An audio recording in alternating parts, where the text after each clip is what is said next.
11 चतुर्थ स्कंद 11वां अध्याय। स्वयंभू मनु का ध्रुव जी को युद्ध बंद करने के लिए समझाना।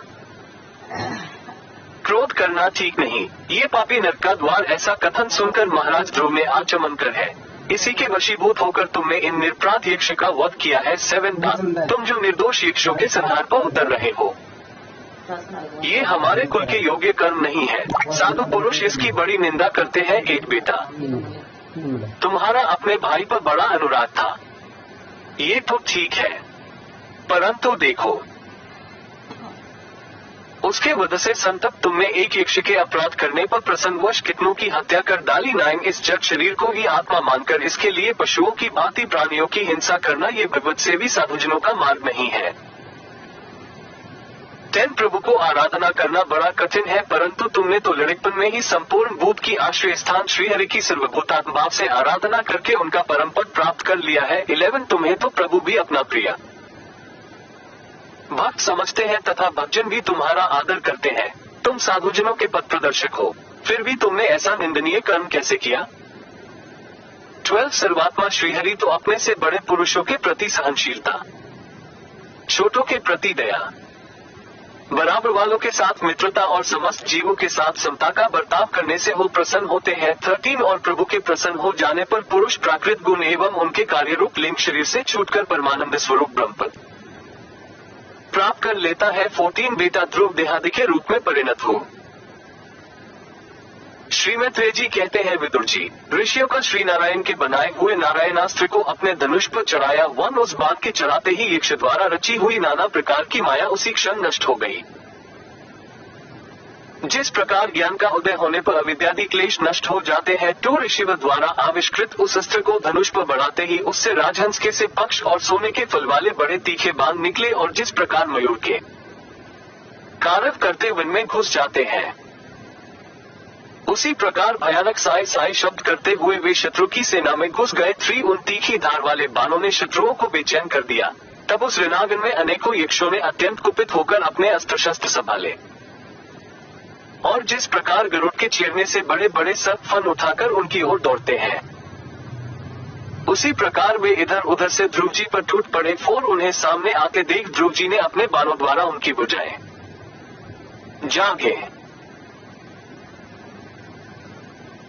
कंधे और उदर आदि अंग प्रत्यंगों को छिन्न भिन्न कर उन्हें उस सर्वश्रेष्ठ लोक सत्यलोक में भेज दिया, जिसमें ऊर्ध्वरेता मुनिगण सूर्यमंडल का भेदन करके जाते हैं। 5 अब उनके पितामह स्वयंभू मनु ने देखा कि विचित्र रथ पर चढ़े हुए ध्रुव अनेकों निरपराध यक्षों को मार रहे हैं,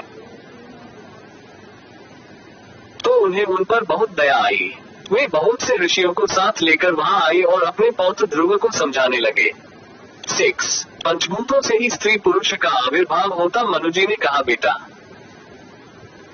बस बस, उनके पारस्परिक समागम से दोष।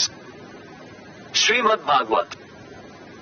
कारण बेटा, ये कुबेर अनुचर तुम्हारे भाई को मारने वाले नहीं है, क्योंकि मनुष्य के जन्म मरण का वास्तविक कारण तो ईश्वर है।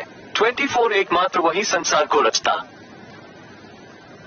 पालता और नष्ट करता है, किंतु अहंकार शून्य होने के इसके गुण और कम से वह सदा निर्लेप रहता है। 25 वे संपूर्ण प्राणियों की अंतरात्मा, नियंता और रक्षा करने वाले प्रभु ही अपनी माया शक्ति से युक्त होकर समस्त जीवांग का सृजन, पालन और संहार करते हैं। 26 जिस प्रकार नाक में नकेल पड़े हुए बैल अपने मालिक का बोझा ढोते रहते हैं, उसी प्रकार जगत की रचना करने वाले ब्रह्मादि भी नामरूप डोरी से बंधे उन्हीं की आज्ञा का पालन करते हैं। वे अभक्तों के लिए मृत्यु रूप और भक्तों के लिए अमृत रूप तथा संसार के एकमात्र आश्रय हैं।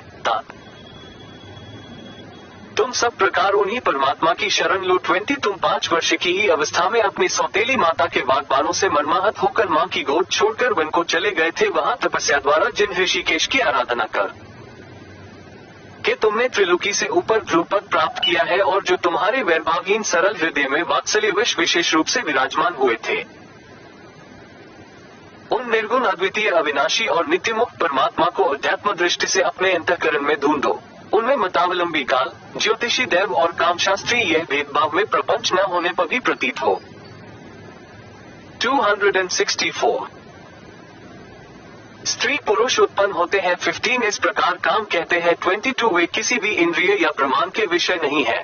महदादी अनेक शक्तियां होने से हो, जैसे भूतों द्वारा शरीरों की रचना होती है, वे उन्हीं से प्रकट हुई है। वे क्या करना चाहते हैं?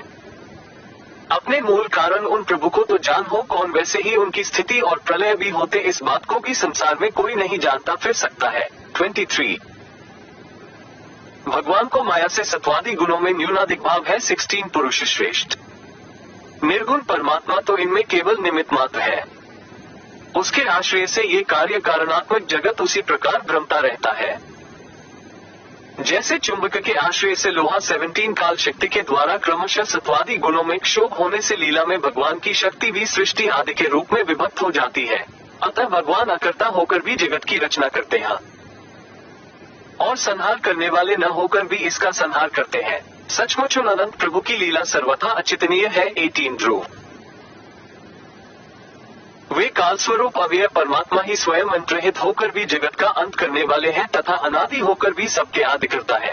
वे ही एक जीव से दूसरे जीव को उत्पन्न कर संसार की सृष्टि करते हैं तथा मृत्यु के द्वारा रहने वाले को भी मरवाकर उसका संहार करते हैं। 194 वे काल भगवान संपूर्ण सृष्टि में समान रूप से अनुप्रविष्ट है। उनका न तो कोई मित्र पक्ष है और न शत्रु पक्ष। जैसे वायु के चलने पर भूल उसके साथ साथ उड़ती है, उसी प्रकार समस्त जीव अपने अपने कर्मों के अधीन होकर काल को गति का अनुसरण करते हैं। अपने अपने कर्मानुसार सुख दुख आदि फल भोगते हैं। 20 सर्वसमर्थ श्रीहरि कर्म बंधन में बंधे हुए जीव की आयु की वृद्धि और क्षय का विधान करते हैं, परंतु वे स्वयं इन दोनों से रहित और अपने स्वरूप में स्थित है। 21 राजन इन परमात्मा को ही मीमांसक लोग कर्म, 4 वाक स्वभाव, वैशेषिक काम कहते हैं। 22 वे किसी भी इंद्रिय या प्रमाण के विषय नहीं है। महदादी अनेक शक्तियों भी उन्हीं से प्रकट हुई है। वे क्या करना चाहते हैं? इस बात को भी संसार में कोई नहीं जानता फिर अपने मूल कारण उन प्रभु को तो जान ही कौन सकता है। 23 बेटा, ये कुबेर के अनुचर तुम्हारे भाई को मारने वाले नहीं है, क्योंकि मनुष्य के जन्म मरण का वास्तविक कारण तो ईश्वर है। 24 एकमात्र वही संसार को रचता, पालता और नष्ट करता है, किंतु अहंकार शून्य होने के कारण इसके गुण और कम से वह सदा निर्लेप रहता है। 25 वे संपूर्ण प्राणियों के अंतरात्मा, नियंता और रक्षा करने वाले प्रभु हो, अपनी माया शक्ति से युक्त होकर समस्त जीवों का सृजन पालन और संहार करते हैं। 26 जिस प्रकार नाक में नकेल पड़े हुए बैल अपने मालिक का बोझा ढोते रहते हैं, उसी प्रकार को रचना करने वाले ब्रह्मादि भी नामरूप डोरी से बंधे हुए उन्हों की आज्ञा का पालन करते हैं। वे अबलों के लिए मृत्यु रूप और भक्तों के लिए अमृत रूप है तथा संसार के एकमात्र आश्रय है। तुम सब प्रकार उन्हीं परमात्मा की शरण लो। 27 तुम 5 वर्ष की ही अवस्था में अपनी सौतेली माता के वाग्बानों से मर्माहत होकर माँ की गोद छोड़कर वन को चले गए थे। वहाँ तपस्या द्वारा जिन ऋषिकेश भगवान की आराधना कर के तुमने त्रिलोकी से ऊपर ध्रुव पद प्राप्त किया है और जो तुम्हारे वैरभावहीन सरल हृदय में वात्सल्य विशेष रूप से विराजमान हुए थे, उन निर्गुण अद्वितीय अविनाशी और नित्य मुक्त परमात्मा को अध्यात्म दृष्टि से अपने अंतःकरण में ढूंढो। उनमें ये भेदभाव में प्रपंच न होने पर भी प्रतीत हो। चतुर्थ स्कंद 265 28-29 ऐसा करने से सर्वशक्ति संपन्न समानंद स्वरूप सर्वांतर्यामी भगवान अनंत में महाराज शुद्ध भक्ति होगी और उसके प्रभाव से मैं मेरेपन के रूप में दृढ़ हुई अविद्या की काट डालोगे। 30 राजन जिस प्रकार औषधि से रोग शांत किया जाता है, उसी प्रकार मैंने तुम्हें जो कुछ उपदेश दिया है उस पर विचार करके अपने को शांत करो। क्रोध कल्याण मार्ग का बड़ा हो विरोधी है। भगवान तुम्हारा मंगल करे। 31 शोध के वशीभूत हुए पुरुष से सभी लोगों को बड़ा भय होता है, इसलिए जो बुद्धिमान पुरुष ऐसा चाहता है कि मुझसे किसी भी प्राणी को भवन।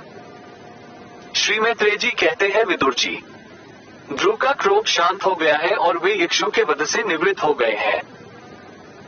ये जानकर भगवान कुबेर यहाँ आए। उस समय यक्ष, चारण और किन्नर लोग उनकी स्तुति कर रहे थे। उन्हें देखते ही ध्रुव जी हाथ जोड़कर खड़े हो गए।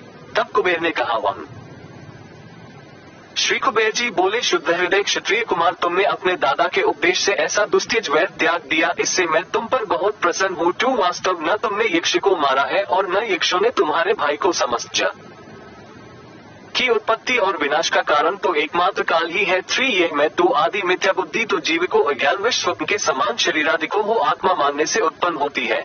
इसी से मनुष्य को बंधन एवं दुर्खादि अवस्थाओं की प्राप्ति होती हो और मुझे भी किसी भय न हो उसे धविष में कभी न होना चाहिए। 32 तुमने जो ये समझकर कि ये मेरे भाई के मारने वाले हैं इतने यक्षों का संहार किया है, इससे तुम्हारे द्वारा भगवान शंकर के सखा कुबेर जी का बड़ा अपराध हुआ है। 33 इसलिए बेटा जब तक कि महापुरुषों का तेज हमारे कुल को आक्रांत नहीं कर लेता, इसके पहले ही विनम्र भाषण और विनय के द्वारा शीघ्र उन्हें प्रसन्न कर लो। 34 इस प्रकार स्वयंभू मनु ने अपने पौत्र ध्रुव को शिक्षा दी। तब ध्रुव जी ने उन्हें प्रणाम किया। इसके पश्चात वे महर्षियों के सहित अपने लोक को चले गए। 35 22 12वां